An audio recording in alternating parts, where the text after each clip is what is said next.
I cannot believe we did a cold plunge in below freezing temperatures, and if I can do it, so can you.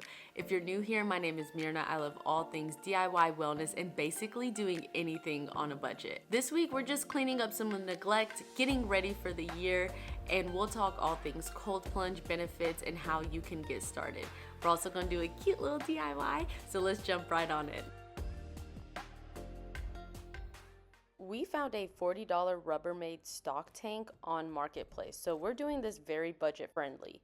We did splurge on Ice Barrel's products because we want to make sure that the tank is clean and the water is stabilized. But our issue is we have a soft cover, so it was filling up with water then turning to ice. While Moon Knight was figuring out whether or not he liked the snow, we headed over to Lowe's so we can grab the insulation foam, but we're expecting about 10 to 12 inches of snow, so we definitely needed salt and firewood. So this one is $48, and we like this one because it's thick, but we don't need the whole size. We only need half.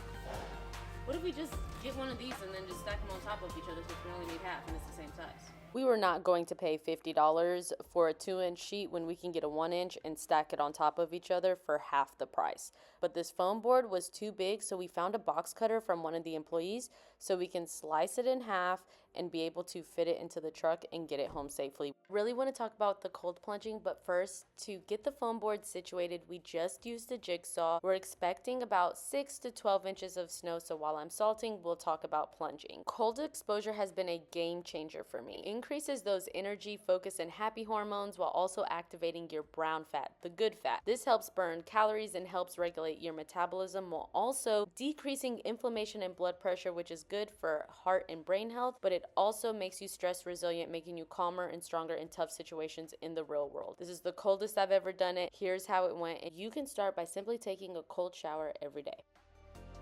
All right, that's our temp. I'm just gonna breathe. Yeah.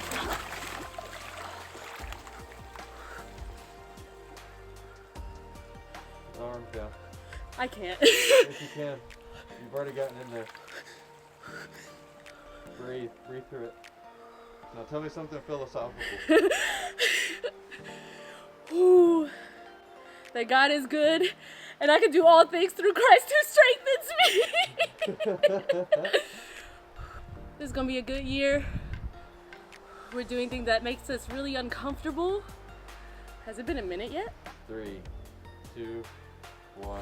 Oh, praise God. You feel warm, don't you? Yeah. Yeah. Oh, that wind. While the snow was coming down, I wanted to get rid of all of this Christmas decor because it was starting to feel cluttered, but I was also so mad at my past self that I tangled these Christmas lights so much. You're a flower. You didn't get past Myrna. What did you do, girl? I don't know. This is madness. Why I went this far back, I don't know. Ah! We did it! Just hit Pitbull. Hold on.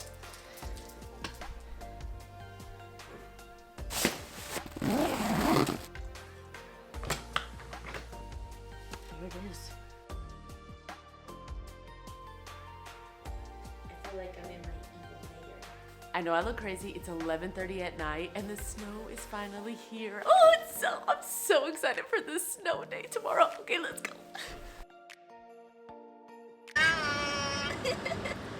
Do you see our winter wonderland? Yes, it's nice.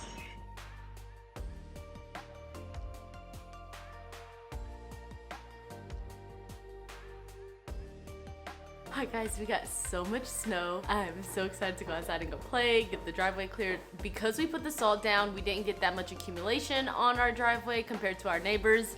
So that's at least a really big win for us. It broke. Well, I mean, it was free. We really can't be No. I was secretly so happy when the snowplow broke because that meant I was going to a thrift store. Volunteers of America gives points whenever you do any donations to save us some coins for our next thrifting trip. But of course, we had to go play around in the snow. In Ohio, business as usual whenever it snows. People still go to work, kids still go to school, so we're just enjoying what we can. And of course, Jesse wanted to play around in the truck and see how the truck does handle in inclement weather.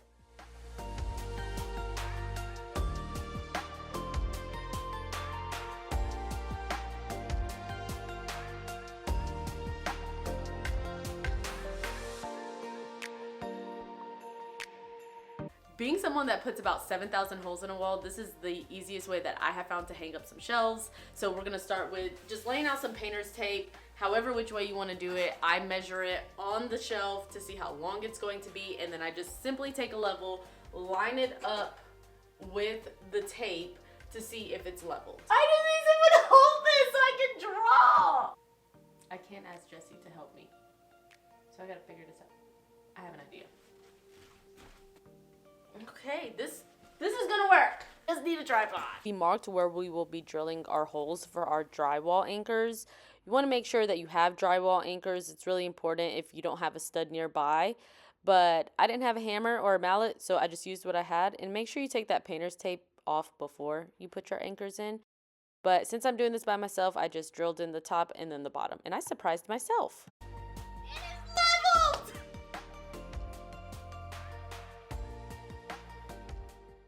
We are turning our house into a home, one DIY at a time. I wanted a space to display all of my instant film cameras, and this top right one was my dad's. And I'll put Dad's picture right there. Beautiful. Oh, that's so freaking cute. That's what I said when I looked at you. I was like, she's a keeper. Thank you guys so much for hanging out with me this week. Next week, we're gonna be preparing for the surprise cruise we gave my mom last week, and I have some really special DIYs for that trip. So I will see you guys next week. Until then, don't forget to like and subscribe. Bye, guys.